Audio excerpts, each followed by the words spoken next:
ভাবখান আপনাদেরকে ভাবতে হবে, আপনারা মুন্সিগঞ্জের উন্নতি চান নাকি যেভাবে বিপদে আছেন সেভাবেই থাকতে চান, সিদ্ধান্ত নিতে হবে।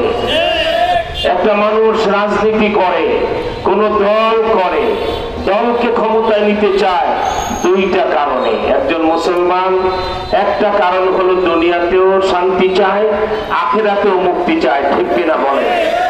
যার রাজনীতিতে দুনিয়া আছে আখিরাত নাই সে গোমরা জাহান্নামী, এবং যার আখিরাতের ভাবনা দুনিয়াতে ইসলামকে বিজয় করার চেষ্টা নাই সেও গোমরা, সেও পথভ্রষ্ট। আমার ভাইরা, এই দুইটা জিনিসকে সামনে নিয়ে আমরা 50 বছরে দেখলাম যারা শাসন করেছেন 50 বছর বাংলাদেশ, তাদের মাধ্যমে আমরা দুনিয়াও পাই নাই, আখিরাতও পাই নাই। কে বলেন ঠিক না? দুনিয়া যে পাই নাই তার প্রমাণ হলো এই নার্সিং হোমে যদি একটি বাচ্চা এখন জন্ম নেয়, ফেরেশতারা কানে কানে বলে তুমি বাংলাদেশে আসছো কেন? বাচ্চাটা বলে ভাই আমি কি জোর করে আসছি, আল্লাহ পাঠাইছে, ঠিক কিনা? তো কেন আমার আশাতে তোমার আপত্তি? বলে তুমি জানো না মায়ের পেট থেকে বের হওয়ার পরে 1 লক্ষ টাকা তোমার গাড়ি ঋণ চাপছে, ঠিক কিনা?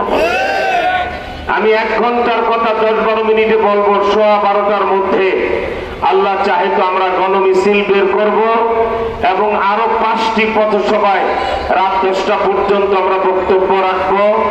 আমরা এক জায়গায় লোক জড়ো করে গরু ছাগল কেনার মতো টাকা দিয়ে মানুষ কিনে আমরা সমাবেশে বিশ্বাসী না।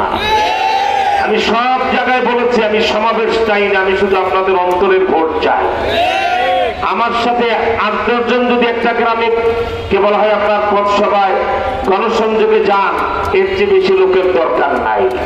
কারণ আপনাদের কারো কাছে কালার হওয়ার দরকার নাই। আল্লাহ চাহে তো 12 তারিখ রাত 12টা 1টার পরে তারাই কালার হয়ে যাবে। মনে রাখবেন, আল্লাহর শুকর, আন্তর্জাতিক সকল জরিপে 170টি আসন নিশ্চিত করেছে 11 দলীয় জোটে। আরো 38টা আসন মানে 200 ক্রস, 200 পার হবে। ওই 38টি আসনে হাড্ডাহাড্ডি লড়াইতে তাও 11 দলীয় জোটই জিতে যেতে পারে। সুতরাং 12 তারিখ ভোটের পরে যে 11 দলীয় জোটের সরকার গঠিত হবে কোনো সন্দেহ নাই।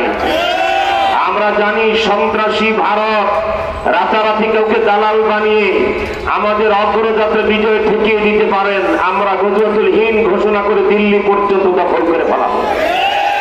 বিশ্বনবী মানবতার মহানায়ক, head of the world Muhammad সাল্লাল্লাহু নাসাই শরীফ, ভালো করে সাংবাদিক ভাইরা মনে রাখেন, আপনারাও লিখে রাখবেন, তারেক জিয়ার মতো ধর্মমূর্খ হবেন না। কতটা মূর্খ হলে তিনি বক্তৃতায় লক্ষ লোকের সামনে বলেন বদর যুদ্ধে নেতৃত্ব দিয়েছেন মা আয়েশা।